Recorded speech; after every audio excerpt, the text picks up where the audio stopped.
Hey, Grace, I need you to borrow a complete futon set and a baby crib from your parents and have them set up in the guest room. I need it done by today. What?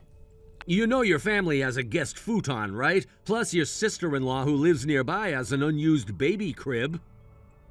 I think that's the case, but why the sudden request? Sasha, my sister, just got divorced. Wait, divorce? So does that mean she's leaving with a baby? The baby crib is for her child? That's exactly right. However, my parents have grandma who needs constant care, and the environment isn't suitable for a 2-month-old baby, so we decided to take care of them at our place instead. How long do you expect this arrangement to last? How long do you mean? I mean, you can't expect Sasha and the baby to stay with us forever. It would be much better if we set a clear time frame from the beginning. That way Sasha can plan her future more effectively and we can avoid any unnecessary stress about each other's expectations. What are you talking about? I'm saying that starting today, Sasha and my niece will be living with us. Living together? What? Are you saying you want to leave poor Sasha, who just had a baby, out in the streets after her divorce? I'm not thinking that way at all, but having a permanent arrangement for them to live together with us seems... well, that just doesn't feel right, does it? You're surprisingly heartless. Is that really the issue here? In any case, I'm bringing Sasha and the baby home tonight, so you're going to be in charge of taking care of them. Huh? Especially the baby. From what I understand, she needs to be fed every 3 hours, even during the night, so you'll need to help out during the day since you're working from home. Wait a minute, I have a job, you know. Yeah, but since you work from home, you should be able to adjust your schedule. Just switch to working in the evenings instead. So you want me to take care of the baby during the day and then work at night? Of course! And don't forget about housework, too. You can't let that slide. It's crucial to keep the living areas clean, especially where the baby will be, because a hygienic environment is vital for an infant. So what you're essentially saying is that I'm expected to help with the childcare, manage all the housework, and work all at the same time, leaving me with absolutely no time to rest? That sounds completely overwhelming. That's something you'll have to figure out on your own. If you can't manage your time, that's just your own shortcoming. Do you not really see how unreasonable that sounds? I mean, it's not like I'm a superhuman who can handle everything at once without a break. Anyway, I'm bringing Sasha and the baby back tonight, so I expect you to be ready for them. Make sure everything's in place. What if I can't handle everything? What if I get overwhelmed? That's not my problem. You should have thought about that before making any decisions. You can handle it. You just need to organize your time better. Do you not realize how demanding this will be? Taking care of a newborn is a full-time job on its own. Well, it looks like you'll have to manage. Just keep your focus on helping Sasha. This is a tough time for her, and we need to support her. I know it's a lot, but this is what family does, right? You're gonna have to step up. No excuses. Seriously? You think it's fair to put all this on me just because she's family? Yes, I do. Family comes first, and this is what we signed up for. You'll be fine once you get into the rhythm of things. Ugh, fine. I'll do my best, but you really need to acknowledge how hard this will be. Just make sure you're prepared. I want everything to be in order by the time we get back.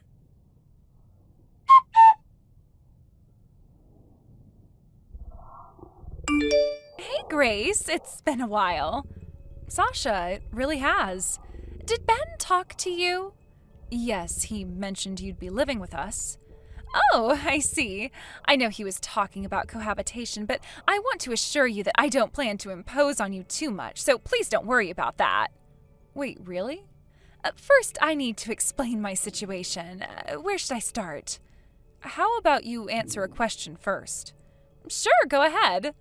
So you just got divorced while dealing with a 2-month-old baby? Is it okay if I ask why?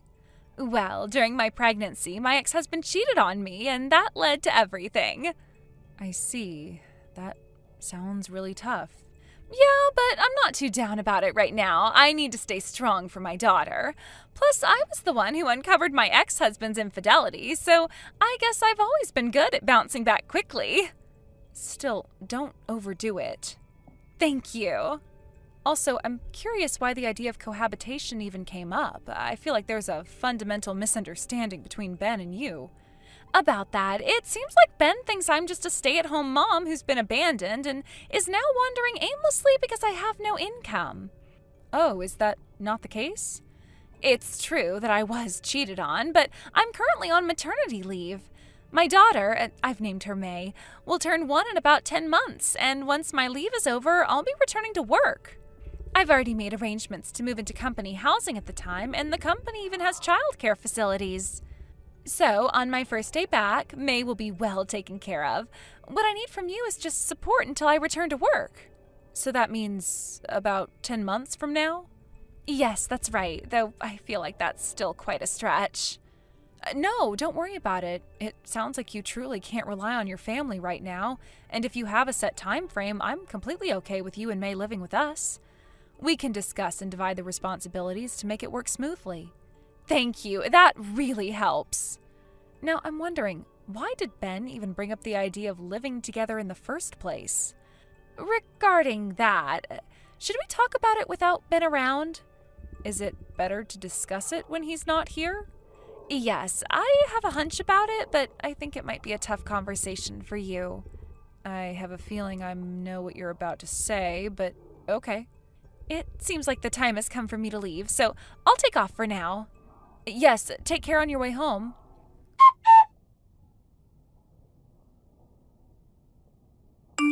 Grace, are you still out shopping right now? Yes, but I'll be heading up to check out really soon here. I'm sorry, but could I ask you to grab one last thing for me? What's that? May only has 2 more diapers left because I kind of forgot to buy more last time. Understood. You want the same ones as last time, right? Yes, those will do. I'm sorry about this, Grace. I came with my car, so this won't be a problem for me at all. Thank you so much.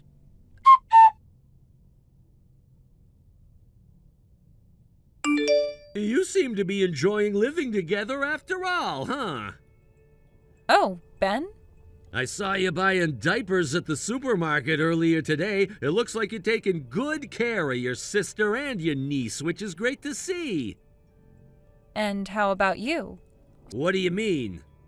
Since Sasha came to stay with us, you've been coming home later and later. Nowadays, it's not unusual for you to be out all night. Sometimes you might not even come home at all. Wow, work got unexpectedly busy, so what do you want me to do? I have to cover the extra expenses now that we have more mouths to feed. But Sasha is contributing enough money, isn't she? Huh? Do you really think she has that kind of money right now? Come on, think a little before you try to argue with me. Besides, she should be grateful that we're even letting her stay here. What's with that? Nothing, really. You're not gonna start acting all moody on me, are you? No, of course not.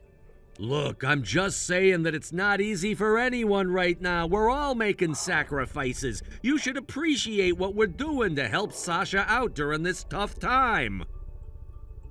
I know. I'm just saying that it feels like you're handling things a bit differently since she moved in.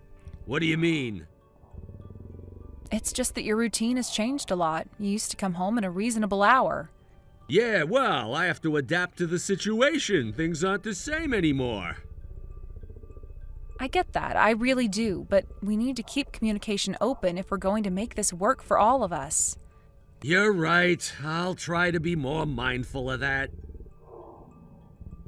Thanks, I appreciate it.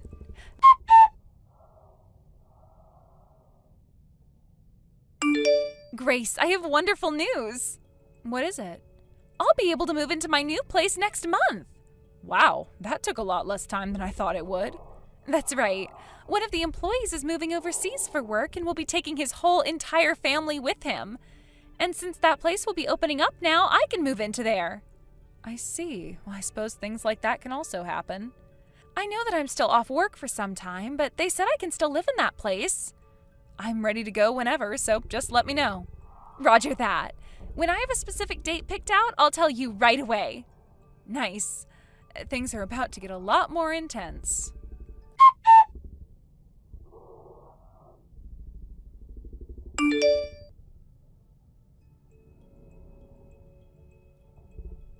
Hey, Grace, where the hell have you gone? You left behind the filled-out divorce papers. Do you even understand what you've done? You're living off me, and now you want a divorce? The one who should be worried about this situation is you. If you get what I'm saying, stop all this nonsense and come back home right now. I get it. So it looks like we're definitely getting a divorce. I understand your point of view, and I'm saying there's really no other option but divorce now. Are you serious? By the way, why did it take you so long to contact me?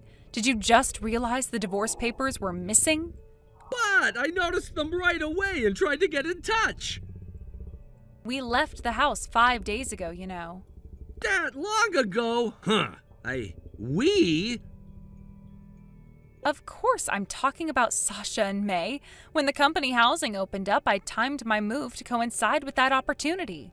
What do you mean, company housing? She was a full-time housewife right until the divorce was about to happen. There's no way she could job hunt with a newborn, and you can't get into company housing if you're not working. What are you talking about? Sasha is still an employee at the same company she worked for before she got married. What are you saying? Wasn't it your high-income ex-husband's hope that she would quit her job? She was pressured to quit and become a full-time housewife, but she never actually stopped working. While she was pregnant, she had severe morning sickness, which is why she took maternity leave early. But she hasn't worked since the baby was born. She just switched to parental leave right after giving birth, and she plans to return to work in a few months. She can still get into company housing while on leave, so when a room opened up, she moved over there. Are you serious? But that doesn't justify you leaving. Well, true, but it's not directly related. We just aligned our actions, that's all. What do you mean by aligned our actions? And by the way, you left a thick envelope next to the divorce papers, right? You haven't checked that yet. I did notice there was an envelope, but, That envelope should make it clear why I left and why I want a divorce. What?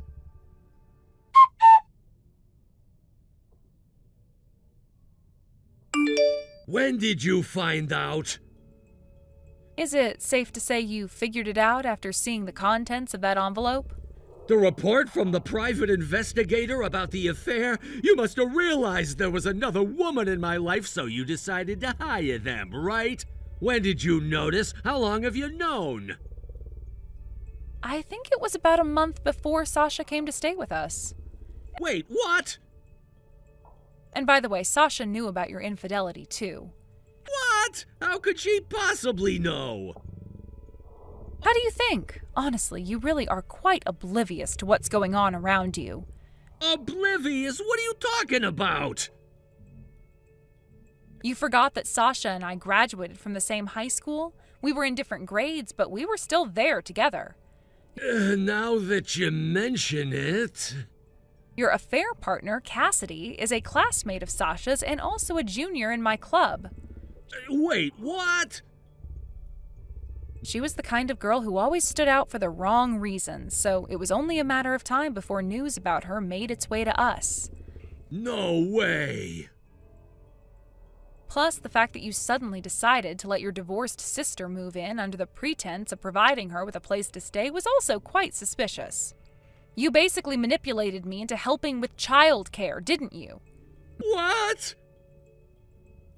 By forcing me, who has never experienced childbirth, to handle an unfamiliar baby care, you were trying to create a life full of chaos, thereby diverting my attention away from you, giving you free rein to cheat without worrying. That must have been the silly thought that crossed your mind, right?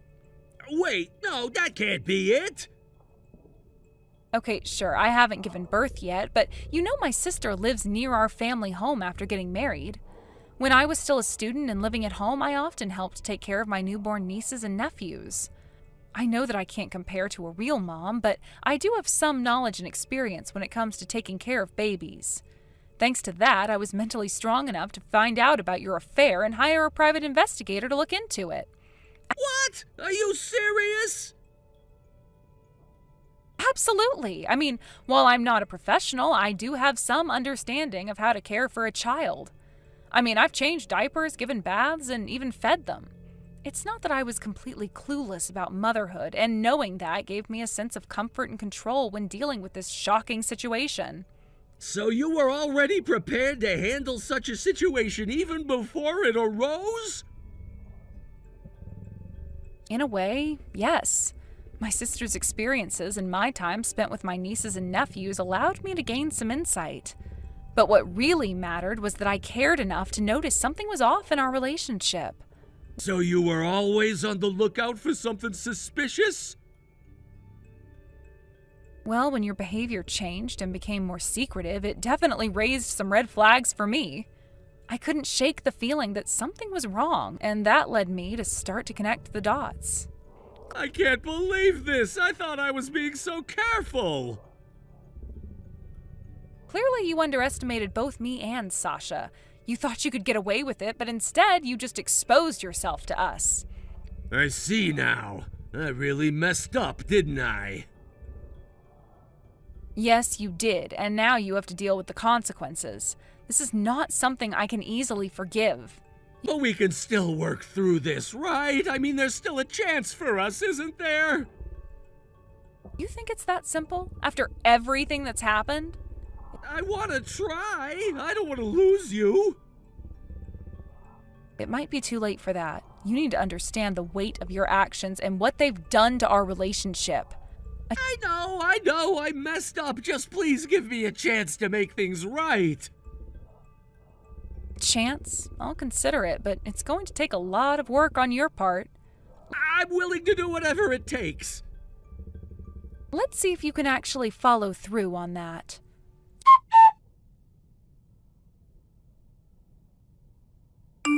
Hey, Sasha, what's the deal with you siding with my enemy? Huh? What are you talking about, Ben? Just because we're family doesn't mean I'm going to support someone who cheated. What? You've gone through a divorce because of infidelity yourself, and you ended up broke from paying alimony. After all that, you're gonna make your own brother suffer the same fate? What are you saying? I'm the one who filed for alimony. Wait, what? The one who cheated was my ex-husband. He had an affair with a coworker while I was pregnant. Wait, are you serious? Did you think my divorce was because I cheated? I thought that was the case. Could you stop being so naive? Don't lump me in with that idiot who got caught cheating. I can't believe you would think that of me. Just so you know, I haven't even told you my current address as a precaution, considering the way you've been acting lately. What do you mean, precaution? What are you afraid I'm gonna do? I'm going to cut ties with you completely. That's my decision, and I don't feel the need to justify it to you.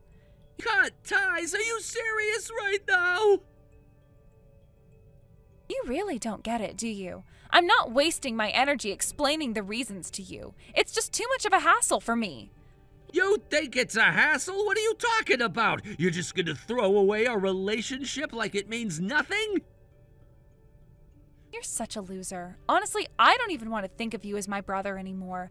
This message is where I say goodbye forever. Sasha, wait! Oh, by the way, one last thing. About my ex-husband's affair partner? What's the point in telling me that now? You really think I care? Well, you might find this interesting. It's actually Cassidy. Huh? Cassidy? Are you serious? You've got to be kidding me. And with that, I'm really saying goodbye. What? You can't just drop something like that and leave. Why not? It's not my problem anymore. I've had enough of this toxic situation, and I am finally taking control of my life. You should try it sometime. Control of your life by cutting me off? That's your solution? It's not just about you, Ben. This is about my mental health and well-being. I've been through enough without having to deal with your nonsense. You think it's easy for me? I'm just trying to understand where you're coming from. Well, here's a hint. I am done trying to understand you. It's exhausting. I'm focusing on myself now. So what? You just want to pretend I don't exist? That's exactly what I'm doing. It's healthier for me.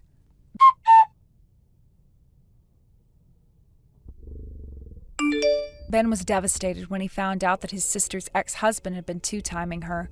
Filled with anger and betrayal, he immediately stormed over to Cassidy's place, determined to confront her about her actions. He couldn't believe that someone he had trusted could stoop so low, especially after the pain his sister had already gone through.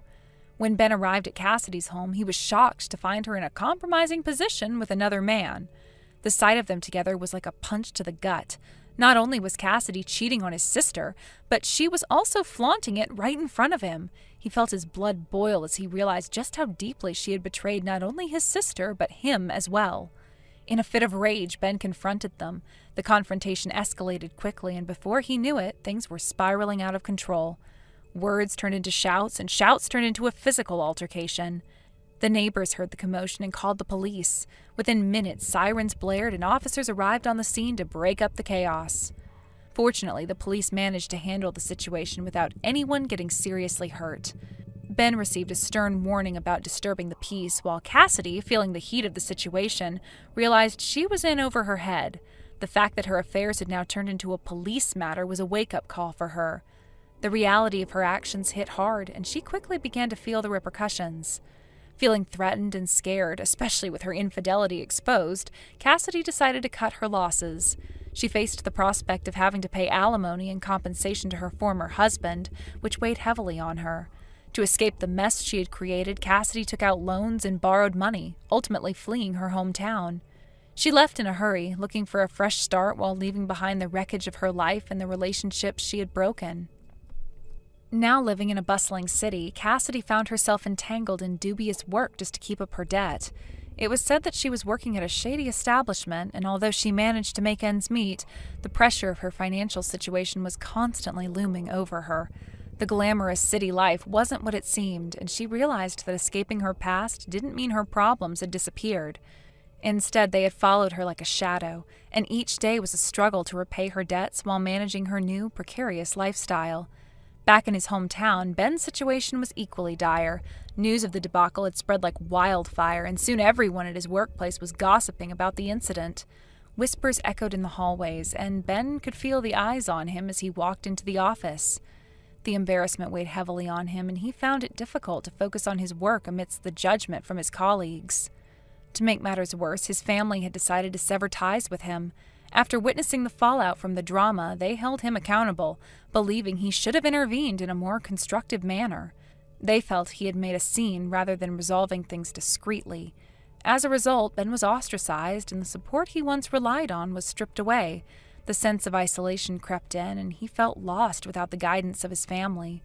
With his savings dwindling and his self-esteem at an all-time low, Ben took drastic measures to settle his debts. He used his meager savings to pay off his part of the alimony to Sasha, hoping to rid himself of any further obligations that tied him to the past. He was willing to sacrifice his financial stability to create a clean break, desperate to start anew. But the weight of his choices bore down on him, making it difficult to see a way forward. As time went on, rumors continued to swirl about Ben. Sightings of him in a dubious establishment in the city emerged, suggesting that he had turned to a life he had previously shunned.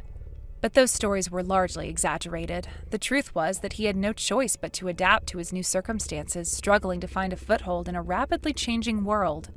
The once promising future he had envisioned for himself now felt distant and unattainable. Although the divorce between Ben and Sasha was finalized, the emotional scars remained. He didn't have the luxury of forgetting everything that had transpired. He had lost not only his sister's trust, but also the connection he had with his family. Ben felt the weight of his actions and inactions pressing down on him, shaping a future he never wanted. In the end, he found himself at a crossroads. While he had attempted to make amends with his past and set new goals for himself, the shadow of his previous relationships loomed large. He was unsure of how to rebuild his life or where to begin. And then, one faithful day, Ben spotted Cassidy slipping into a shady establishment in the city. The realization hit him like a ton of bricks. She was still in the same downward spiral, and he had somehow become intertwined in this chaos. But he knew that he had moved on from that life. He no longer had to be dragged back to the turmoil of betrayal and heartbreak. He had survived the storm, and while the scars may remain, he was determined to keep moving forward. As he watched Cassidy disappear into the establishment, he felt a mix of emotions: anger, pity, and a strange sense of closure. His divorce had been painful, but he was finally free of the chaos. He had learned valuable lessons about love, trust, and the importance of choosing the right people to have in his life. With that knowledge, he was ready to embrace whatever came next. In retrospect, Ben understood that his life was no longer defined by the mistakes of his past, but by how he chose to navigate the future. With the resolve to build and start fresh, he took a deep breath and stepped away from the shadows of his former life, ready to face a new dawn. I'm taking that high-rise condo and your elite husband who makes $130,000 a month. You annoying old hag. Disappear. Huh? Yeah, you heard me. Who exactly is this? His girlfriend, duh. My husband's girlfriend? Wait, and what's this about a condo? Yeah, that fancy high-rise condo you just bought, huh? Starting today, it's gonna be my sweet home with him. I'm completely lost. What on earth are you talking about? Come on, don't you recognize me yet? Sorry, I don't think I do. Do I really have to say it? I'm Danny. We went to middle school together. Wait, Danny? Hold on, let me think. Wow, I even introduced myself and you still don't remember? Oh, yeah, now I think I remember. You were always bragging about being the tallest girl in class, right? Yes, exactly. I was tall, model-like, super mature, and of course, stunningly gorgeous. Yep, that was me. You did have that whole thing going on. But honestly, I've completely forgotten what your face even looks like. Excuse me? And now you, the tall girl from back then, are telling me you're my husband's girlfriend? Oh yeah, Chris is head over heels for me. Wait, Chris? Yep, he's totally ready to divorce you soon. So I packed up my stuff and came over to the high-rise, and guess what? I could just waltz right in. So from today, this place is officially mine. Chris? Yeah, your husband, Chris. My husband's name is Chris, with a C. Wait, what? Chris is my husband's older brother. Huh? Wait, what? Yeah, Chris is my brother-in-law, not my husband. Wait a minute. What? Oh, and just out of curiosity, which high-rise are you in right now? What's the room number?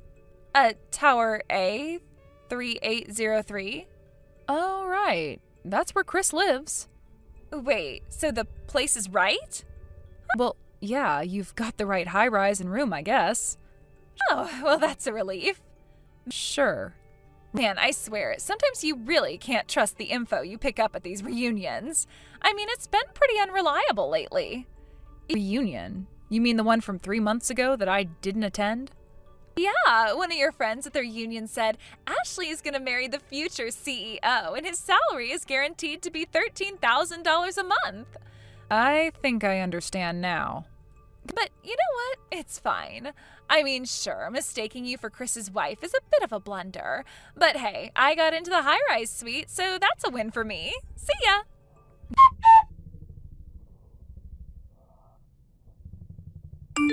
Good evening, Maddie. Do you have a moment? Yes, Ashley? What's going on? So that woman who claims to be Chris's girlfriend just messaged me about her plan to take over the high-rise condo. What? Are you serious? Yeah, but since you'd already told me about the situation beforehand, I wasn't too surprised. How did that even happen? Well, when she introduced herself, it jogged my memory. It turns out she was one of my classmates in middle school. Back in the second year, we were in the same class. Wait, seriously? Yeah, we weren't particularly close or anything, but I guess she somehow found my number from a group chat from a reunion I had to miss. I'm guessing she got the number from there. But why would she even reach out to you in the first place? Apparently, she mistook me for Chris's wife. What? How on earth did she mix that up? So here's the thing. Danny's lifelong dream has always been to become a CEO's wife. Even though we weren't close, it was something she talked about all the time, to the point where even I knew about it. She used to say things like, "With my model-like figure and good looks, landing a CEO will be a piece of cake." She bragged about it every single day. But Chris isn't a CEO, and it's already decided that Chris, the younger brother, will take over as the next CEO.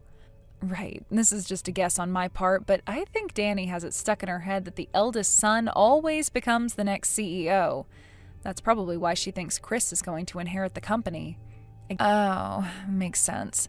That's been the tradition, right? Every generation, the eldest son inherits the company, ever since your great-grandfather founded it.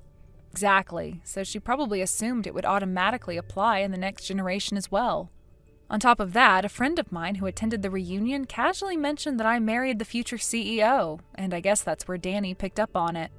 I see. So, a mix of her assumptions and some half-baked information led her to think you were Chris's wife. Yep, I went ahead and corrected that part, though. I didn't want that misunderstanding to interfere with anything going forward. Good call. Thanks for that. What about the whole mix-up regarding the next CEO? Did that come up at all? Actually, it didn't. She didn't bring it up during our conversation, so I didn't address it. Got it. Sounds good. By the way, where are you right now? I'm guessing you must have left the high-rise if Danny's there trying to take it over, right? Yeah, I'm staying at a cheap hotel near the station. Isn't that inconvenient for you? Well, not really. I'm planning for this to be a short-term situation anyway. It felt like too much of a hassle to rent a weekly apartment in the middle of all this. Honestly, I'm having a pretty good time here, so don't worry about me. Well, as long as you're okay with it. Besides, we're actually in the final phase of our plan now. The moment that woman decided she was going to hunker down and take over room 3803 in Tower A, she sealed her own fate. Tomorrow morning, it's all coming to a head.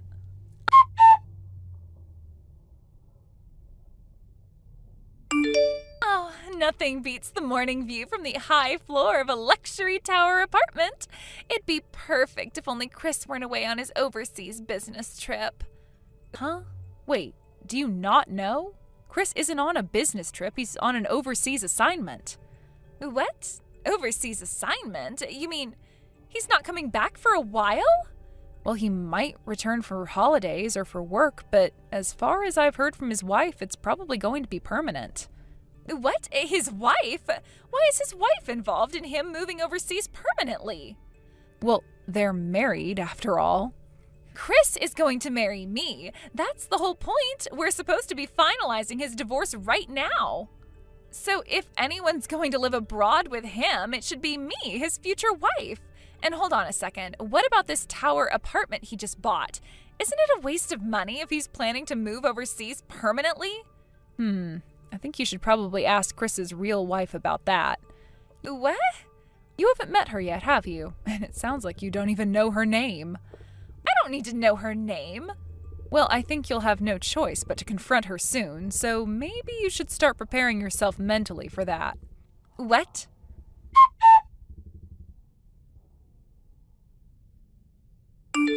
Danny, you remember me, right? Huh? Your half-sister, Maddie. What? Maddie? It's been about 10 years, hasn't it?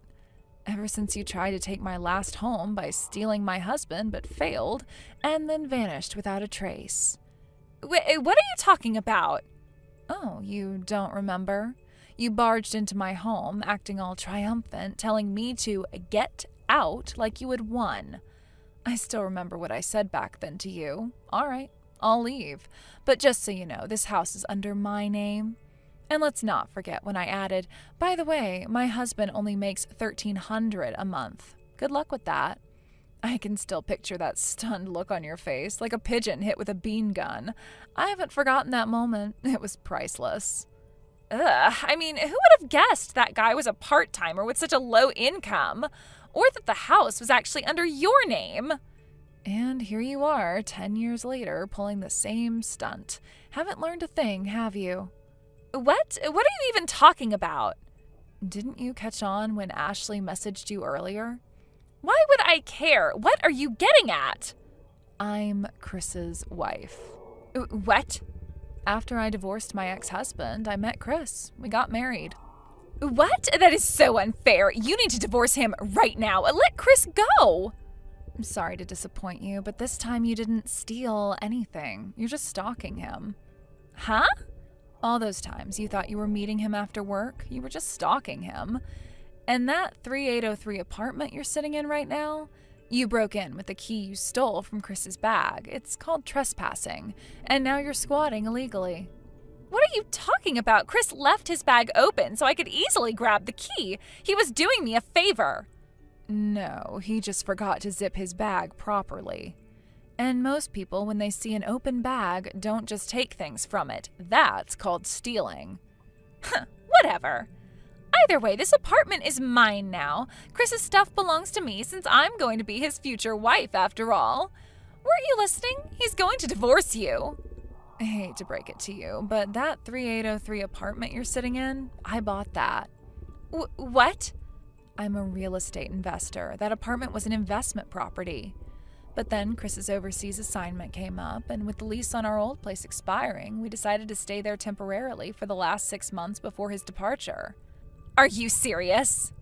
Yep, and now that Chris is away, I'm planning to put it on the market for rent. So do me a favor, pack up your stuff and get out. You've got to be kidding me.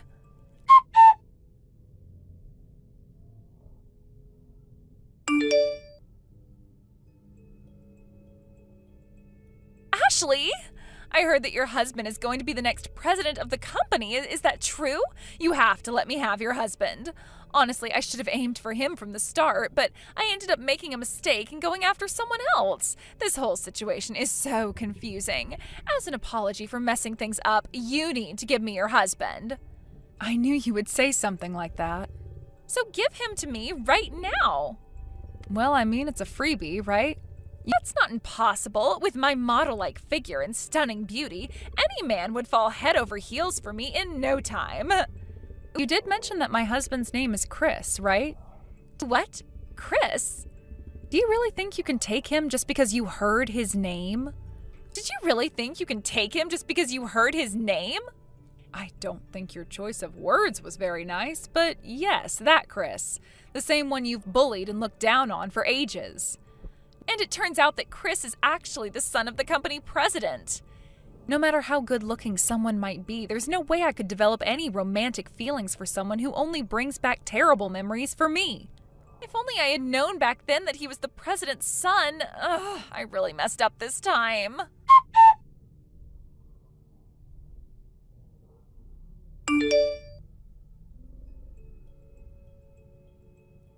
What's going on here? What's happening now? I was just in the middle of packing up my things and leaving my apartment in the tower, and as I stepped outside, I found my parents waiting for me. I don't really understand what's happening, but there's this black minivan parked outside. I mean, it's all just so confusing. They said something about me working at this company called Oniwa Group, and before I knew it, I was being shoved into that minivan. Oh, Oniwa Group. Wait, you know about them? That's the construction company where your ex-husband, the one you stole from my sister Maddie 10 years ago, works, right? What? I heard that he took out loans to pay for the alimony and that you were sent there to work off the debt. It's also supposed to be a place where they can help you, straighten out your morally questionable behavior. Morally questionable behavior? What are you talking about? Well, it's also known as a kind of rehabilitation facility for, delinquents. Delinquents? What is that supposed to mean? That's so rude. I'm just saying the truth, Danny. You've not only taken Maddie's ex-husband away, but also had some sort of affair with other married men, haven't you? Wait, what? I heard you still haven't paid back the alimony that was demanded back then, right? Well, honestly, is it any surprise that you ended up being sent to Oniwa Group? No way. What on earth am I going to have to do there? Since it's a construction company, isn't it obvious what kind of work you'll be doing? You expect me to do physical labor when I have a model-like figure and stunning beauty? Are you serious? I don't know what you expect, but if you keep getting yelled at, are you going to end up becoming muscular or something? What kind of nonsense is that? I absolutely do not want that. I'm just saying, don't come to me with this nonsense. Can't you do something to help me out? I really don't know what to say. Anyway, good luck with that. No, I can't deal with this. I absolutely do not want to go through this. I don't know what's going to happen to me. Why is this happening? Why can't I just have a normal life? I feel like I'm being forced into a situation that I can't escape from. I refuse to let this happen to me. I'm not going to let them dictate my life. I have dreams and aspirations, and this is not a part of them. I want to scream. Why does it have to be like this? I don't deserve this kind of treatment. I'm panicking. What if this turns into a disaster? I can't handle it. I just want to run away from all of this. I can't believe my life has come to this point. I'm so frustrated. This is the absolute worst. No. I can't do this.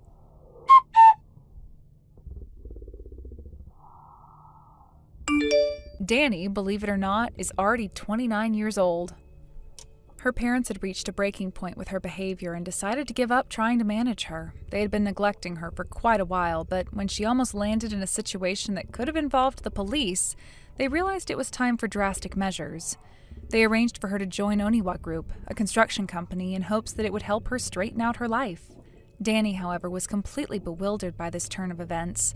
Instead of stepping into her dream life as the glamorous wife of a company president, she found herself burdened with debt and forced to work at a construction site. The reality of her situation left her feeling lost and confused. "Such a job could never suit someone as dazzling as I am," she cried, throwing a fit and causing a scene. It was hard for her to accept that her life had taken such an unexpected turn.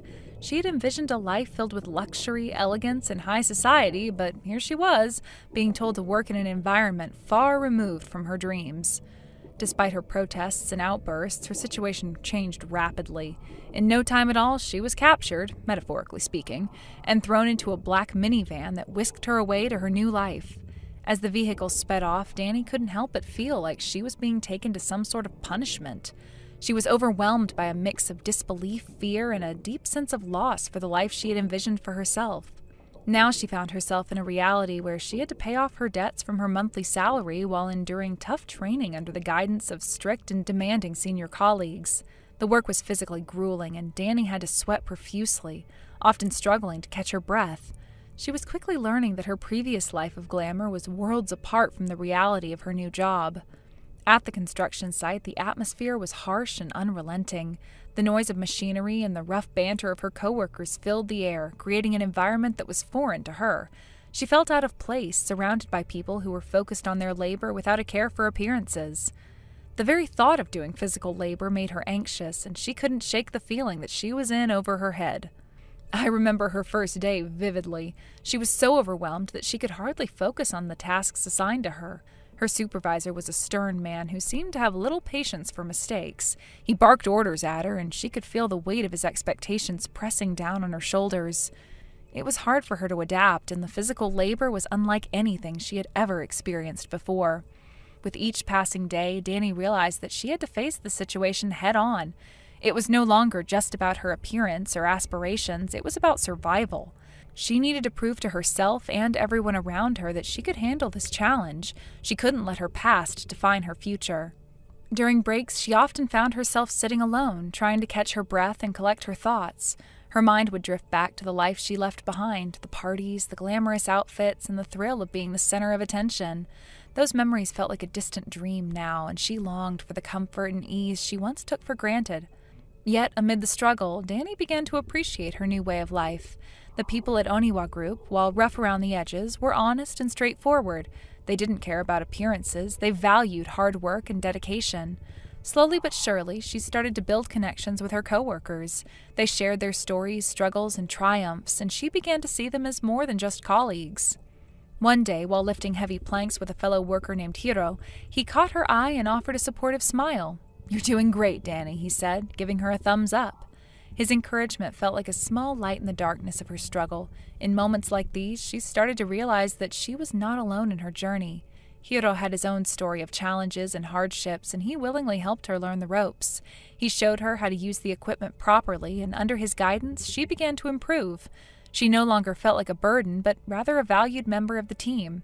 Despite the hard work, Danny found herself growing stronger, both physically and mentally. The sweat that dripped from her brow was a testament to her determination to overcome the obstacles in her path.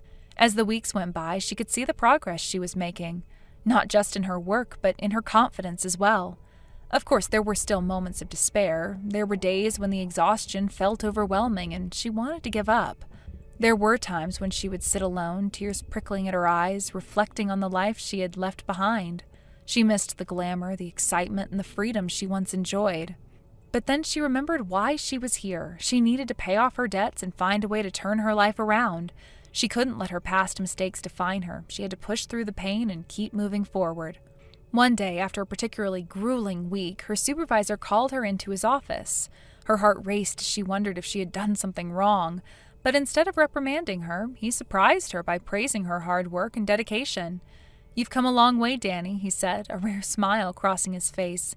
"Keep it up and you'll go far in this company." His words meant more to her than she could express. It was a turning point for her, a moment when she realized that she could indeed find a place for herself here. She was no longer just the girl who had stumbled into this situation. She was becoming a part of the team, a community that valued each other's efforts. As she settled into her role, she also began to think about her future. What did she really want? Was this where she wanted to stay forever? Part of her was still drawn to the life she had imagined for herself, but she knew she needed to focus on the present first. With the help of her coworkers, Danny began to learn about the construction industry. She discovered that there was more to it than just physical labor. She found herself fascinated by the projects that they worked on, the teamwork involved, and the sense of accomplishment that came with completing a job well done. Little by little, she started to feel a sense of pride in her work. She could see that she was no longer just a girl in a pretty dress. She was becoming a woman who could take charge of her life. She began to embrace her new identity and the strength that came with it. As the months went by, she continued to pay off her debts and felt a growing sense of independence. She was no longer dependent on anyone else to define her worth. She had learned to stand on her own 2 feet, and it felt exhilarating. While she still had moments of longing for her old life, she also found joy in the friendships she was forming at Oniwa Group. They would often share laughs and stories during breaks, and she felt a sense of belonging that she hadn't experienced in a long time. In the end, she realized that this unexpected turn of events had become a blessing in disguise. She was learning about resilience, hard work, and the value of genuine friendships. It was a journey that was shaping her into the person she had always wanted to be, even if it wasn't in the way she had originally envisioned. She couldn't help but wonder what the future would hold for her. Would she ever return to that glamorous life she once dreamed of? Or had she found something more fulfilling in this new path? Only time would tell, but for now, she was ready to face whatever challenges lay ahead. Through the ups and downs, she had discovered her strength, her voice, and her place in the world. And that, above all, was worth every ounce of sweat and tears.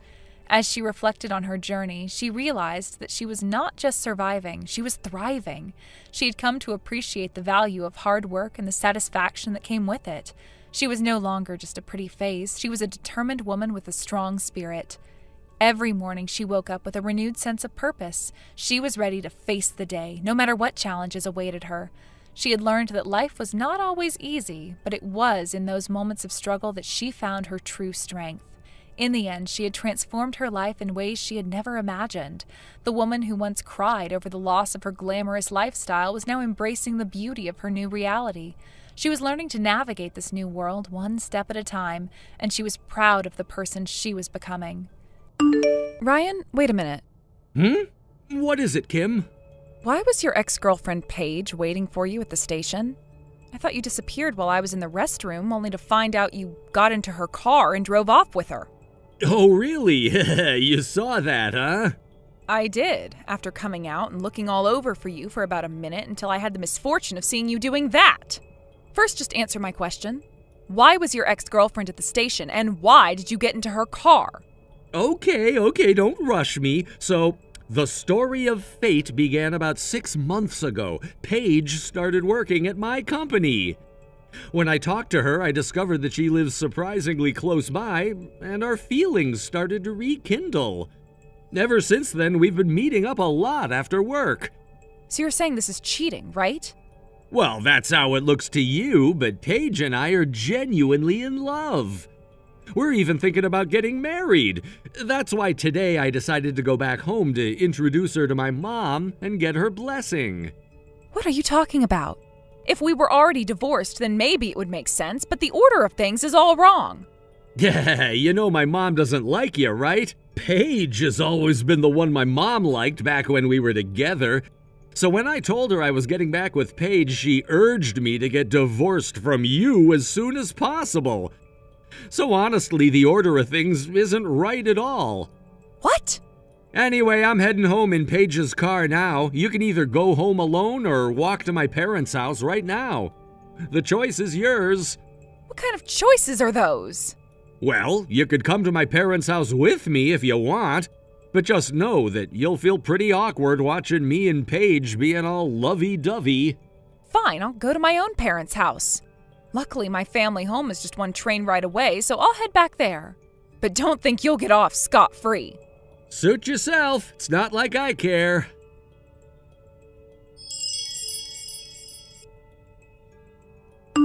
Hey, sorry to keep you waiting. I apologize for taking so long to get in touch. Kim, were you okay over there? Did that misunderstanding family do anything to you? Oh, I'm fine, really. After I dropped him off at the entrance, I quickly texted him saying I'm meeting my fiancé now without even getting out of the car. It was kind of amusing. What kind of face did he make? He had his eyes wide open and he just said, "Huh?" It was honestly the most ridiculous expression you could imagine. I can totally picture that. By the way, I never expected that Ryan would be at my new workplace. I was shocked to find out he's married, and then to hear that his wife is someone I went to middle school with? What a double surprise! So you dated Ryan back in high school, right? Yeah, but it was for less than 2 weeks. Wait, does that even count as dating? Well, at least in his mind, it probably does. But still, I think he finally realized just how wrong he was about everything. I feel bad for causing you so much trouble. Even my mother-in-law took Ryan's words at face value. It seems like you really need to directly deny things to clear up this mix-up. It's okay, I don't want to be dragged into his misguided stalker antics any longer, so I was more than willing to help out. I truly appreciate it. By the way, are you heading out to meet your fiancé's family now? Yes, I just met up with him a little while ago, and we're on our way to his family's house right now. Got it. I am so nervous. You'll be fine, really. Just take a deep breath and try to relax, like you usually do. Thanks, but you have your own battle to face soon. Yeah, I guess I do. First, I need to make a quick trip back to my place to grab my things. It's going to be a bit hectic. Right, good luck with that. But remember, don't push yourself too hard. I won't. Thanks for the encouragement.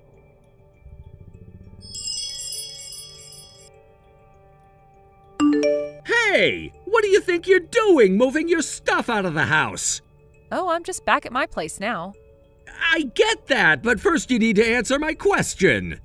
Well, when you get divorced, it's usually the non-head of household who moves out, right? No, rejoice! You don't have to get divorced after all!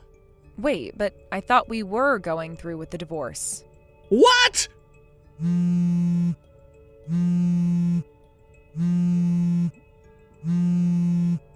Hey, Kim, you don't have to divorce me now. At least respond with some excitement. Why should I? We're practically strangers now. What are you talking about?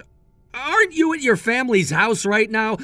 I'll come pick you up, so get ready and wait for me. This is exactly why we're getting a divorce. Yes, I get it, but forget all that for now.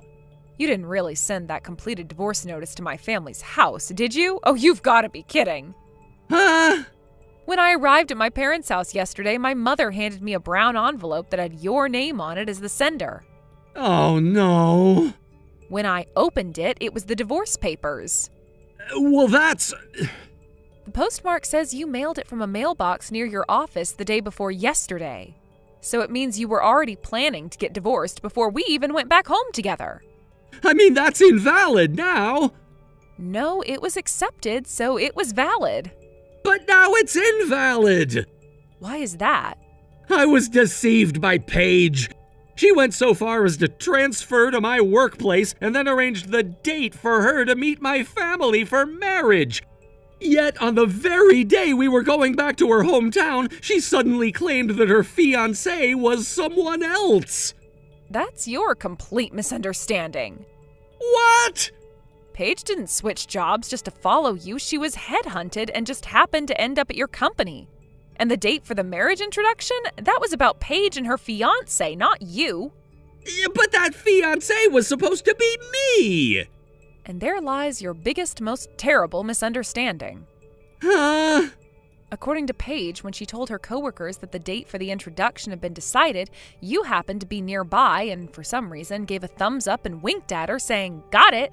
Then you sent a message from the company phone saying, "On the day, come pick me up at the station, and I'll be bringing my wife, but I plan to declare my divorce in front of you." A stream of one-sided misunderstandings kept coming her way. Paige tried to tell you that she had another fiancé and that your behavior was a hassle, but you completely ignored her. No way! Afterward, you just went on celebrating by yourself, and then you told your parents you were getting back together and moving forward with the marriage without knowing the real situation. When she talked to her fiancé and others around her, she found out through mutual acquaintances that your wife is actually me, someone who went to middle school with Paige. Wait, a middle school classmate?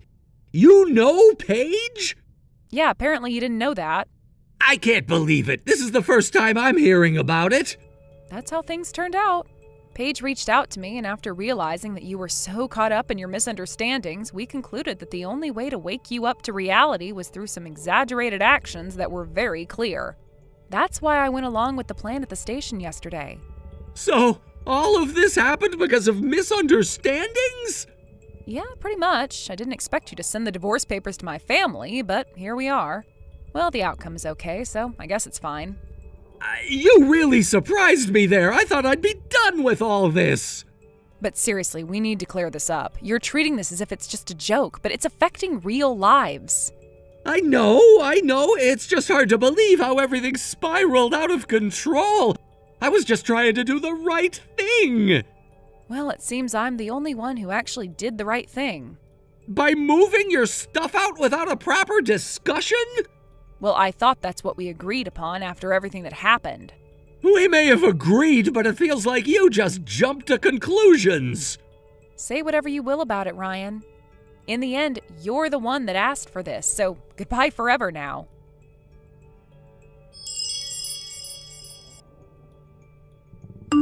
Paige! Because of you, I've been divorced from Kim. You need to take responsibility and marry me. You brought this on yourself by not listening to what people were saying.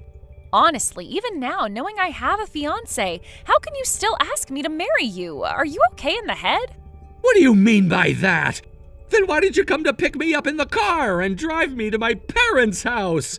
At that time, it was just the two of us in the car. I mean, normally you wouldn't be alone with a guy unless you liked him, right? Well, I figured you wouldn't do anything inappropriate while I was driving, but actually, my younger brother was hiding in the back seat the entire time. Wait, your brother?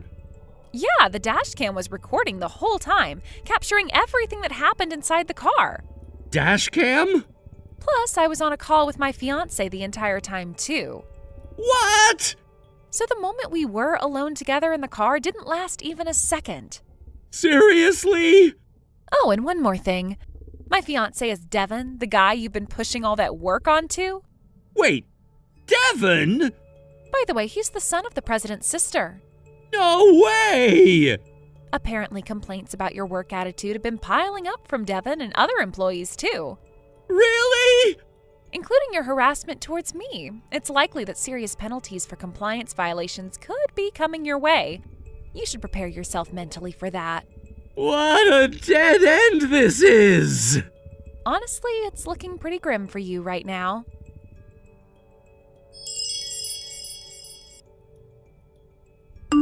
First, we reached an agreement regarding our divorce. Our financial demands would solely focus on the division of property. I decided that I would receive a larger share as part of the settlement. This decision was made to ensure that the financial aspect of our separation was settled amicably and fairly.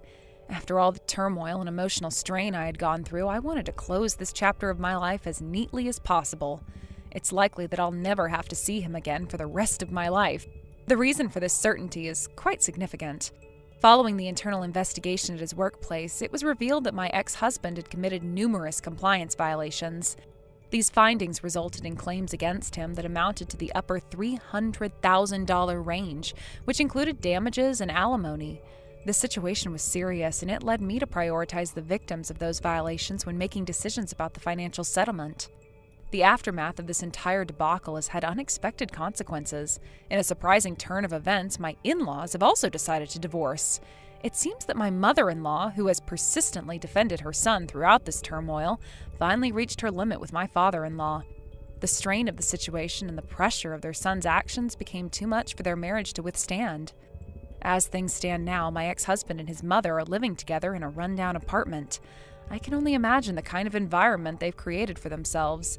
They used to be a close-knit family, almost inseparable, but now they're entrenched in a dire reality filled with poverty, where they struggle to even afford basic necessities like food. Reports indicate that they often blame each other for their misfortunes, leading to frequent arguments and an atmosphere thick with tension. It appears that they're caught in a cycle of anger and resentment, where each person is pointing fingers and refusing to take responsibility for their situation. I've heard snippets from mutual acquaintances who have relayed that my ex-husband, who once walked around with an air of confidence and pride, has now become a shadow of his former self. The lifestyle he once flaunted has crumbled, leaving him grappling with the consequences of his actions. He used to take pride in discussing his job and accomplishments at social gatherings, but now he's avoiding interactions altogether. He's become a recluse, ashamed of what he has become. It's somewhat poetic to think that the confidence he once wore like armor has now been stripped away, revealing a person who must face the reality he's created through his careless choices. In the past, he was the center of attention, celebrated for his success and charisma. But now the whispers surrounding him have shifted from admiration to disappointment. Friends and colleagues who once looked up to him are now distancing themselves, reluctant to associate with someone who has brought such shame upon himself. The social gatherings he thrived in are a thing of the past. Instead of being the life of the party, he's now left alone in that dingy apartment, which must feel like a prison. His former lifestyle has vanished, and he's left to confront the stark reality of survival. As for my mother-in-law, she seems to be struggling with her own identity. For so long, she took pride in being the supportive mother, but now she finds herself isolated from her social circle. The friends she used to rely on have distanced themselves, unwilling to associate with her due to her son's actions. The warmth of their family life has turned cold, replaced by an uncomfortable silence filled with unspoken tensions. Their daily existence must be filled with constant reminders of what they once had, now overshadowed by the fallout of my ex-husband's behavior. While they live together, the reality of their financial troubles is palpable. The apartment they share is small, lacking in the comforts they once took for granted. From what I've gathered, they often bicker over trivial matters, their arguments fueled by stress and desperation. It's a troubling scene, with the blame game becoming their new normal. They've each taken to pointing fingers, blaming the other for the dire situation they find themselves in. The love and camaraderie they once enjoyed has dissolved into resentment and anger. There are times when I can't help but feel a sense of vindication. The chaos that my ex-husband unleashed in my life seems to have come full circle, now landing squarely on his shoulders. Watching him struggle to make ends meet and to deal with the consequences of his actions brings a strange sense of satisfaction. For so long, I felt powerless and trapped in a toxic environment, but now I see the repercussions of his choices, and it reinforces my decision to leave that life behind. He used to laugh off my concerns, telling me that I was overreacting. Yet here he is now, faced with the reality of what he's created. The luxury of denial has been stripped away, and he must confront the truth. His actions have repercussions, not just for me, but for everyone in his life. I remember the days when he would belittle my worries, insisting that everything was fine. Now, with the weight of compliance violations looming over him, he has to grapple with the consequences of his poor choices. It's almost like poetic justice. He may have thought he was untouchable, that he could continue living without any accountability. But life has a way of balancing things out. Now the social gatherings he once enjoyed have turned into a cautionary tale, one where he is the subject of ridicule and disappointment. As I reflect on this, I can't help but think about how my mother-in-law has been affected as well. While I can empathize with her situation, I find it difficult to feel too much sympathy. After all, she chose to defend her son even when evidence against him mounted. Now that she's entangled in the fallout, she must face the reality of her blind loyalty. This entire experience has served as a harsh lesson for everyone involved. It's a reminder that actions have consequences, and ignoring the signs can lead to disastrous results. For my part, I've learned to value my independence and self-worth, and watching them struggle only reinforces my belief that walking away was the right choice. I've moved on and started to rebuild my life. The burden of my past has begun to slowly lift, and with each passing day, I feel more empowered. I no longer have to live in fear of my ex-husband's temper or the judgments of my former in-laws. There's a sense of freedom that comes with severing those ties. It's liberating to realize that I can forge my own path without being held back by the toxicity that once surrounded me. The struggles of my ex-husband and mother-in-law serve as a stark contrast to the journey I'm on, one filled with hope and promise. Ultimately, I feel grateful for the lessons this journey has taught me. I'm stronger than I ever thought possible, and I am ready to embrace whatever comes next. The past may have been painful, but it shaped me into the person I am today, and for that, I will always be thankful. As I move forward, I will carry these lessons with me, knowing that I have the strength to overcome any obstacle that comes my way. I've learned to trust in my own resilience, and I am excited to see what the future holds. While I wish my ex-husband and mother-in-law well, I also understand that I cannot let their struggles weigh me down. Life continues, and so do I. I have a new chapter ahead of me, and I am eager to explore it. This is not just a new beginning. This is an opportunity to redefine myself. I'm determined to build a life that is filled with positivity, joy, and fulfillment. The past may have its hold on me, but I am ready to break free from its chains and embrace the possibilities that lie ahead. The world is vast, and I know there are countless opportunities waiting for me. I'm ready to seize them, to make my mark, and to create a life that reflects my true self. With each passing day, I will continue to grow, learn, and evolve, knowing that I am capable of achieving great things. Thank you for watching and listening. We hope you enjoyed the video. Don't forget to like this video and subscribe. Also, feel free to leave a comment about what you thought of the story. We look forward to seeing you at the next story. Thank you for watching. Please subscribe and hit the like button. See you next time.